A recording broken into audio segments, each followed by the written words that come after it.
शेती आमची नाही, पण शेतामध्ये जे पीक आहे ते आमचं आहे. 27 वर्ष कोणी कोणासोबत लिव्ह इन रिलेशनमध्ये राहू शकता का? ते माझे जे आयपॅड, USB सगळं जे आहे ते पोलिस स्टेशन परली पोलिस स्टेशनमध्ये आहे. जे आता कौटुंबिक न्यायालयाने जे युक्तिवाद झाले त्यामुळे त्यांनी म्हटले मुलं स्वीकारायला तयार आहे, पण पत्नी मानण्यास तयार नाही. नेमकं हे प्रकरण काय आहे? जसे की सगळे बघताय आज जे माझे नवरे आहे धनंजय मुंडे स्वतःची आता तो त्यांची जे मंत्रीपद गेलेलं आहे आणि लवकरच लवकर आमदारकी पण जाणार आहे.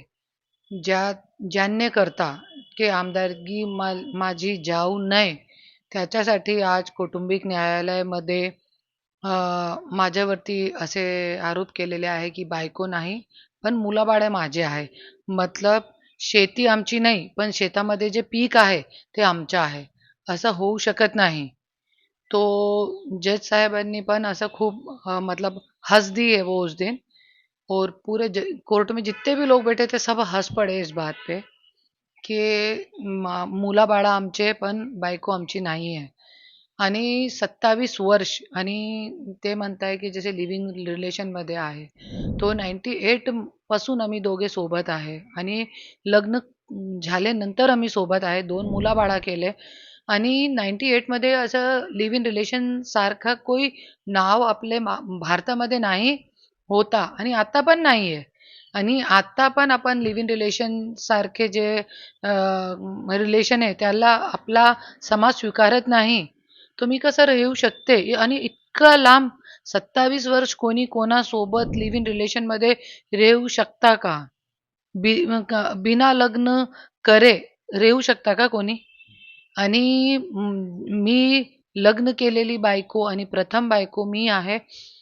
त्याच्यासाठी पहिल्यांदा ज्यावेळी आमच्या भांडण लावला दलाल लोकांनी आणि त्यानंतर जब खूप वाद आमचा पेटला, मीडियावरती आला, त्यावेळी सगळ्यांनी बघितलेलं आहे की परलीमध्ये मी गेली होती. सगळे पुरावे घेऊन गेली होती. आमचे शादीचे फोटो, व्हिडिओ सगळं घेऊन मी गेली होती.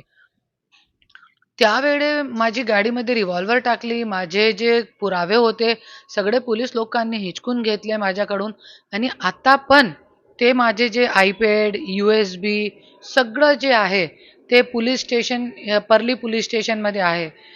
तिकडे पण मी निवेदन दिलेलं आहे. सोशल मीडियाच्या भाऊ गर्दीत विश्वासार्हतेने चकाकणारे नाव म्हणजे लेट्सअप मराठी. सगळ्यांना, सगळ्या नागरिकांना ती स्पीच, ती लेट्सअप वरील मुलाखती म्हणजे विचारांचा खजिना. त्यानंतरच्या निवडणुकीमध्ये मला सोडून गेले. बातम्या केवळ वस्तुस्थिती सांगणाऱ्या, न प्रोपगंडा, फक्त जनतेचा अजेंडा. क्योंकि आने वाला कल जाने वाला है, जाने वाला कल आने वाला है. राजकारण, मनोरंजन असो की क्रीडा क्षेत्र, महाराष्ट्राची स्पंदने संवेदनशीलतेने टिपणारे माध्यम म्हणजे लेट्सअप मराठी. जगासोबत एक पाऊल पुढे राहण्यासाठी लेट्सअपचे ॲप, सोशल मीडिया आणि वेबसाईट सोबत कनेक्टेड रहा.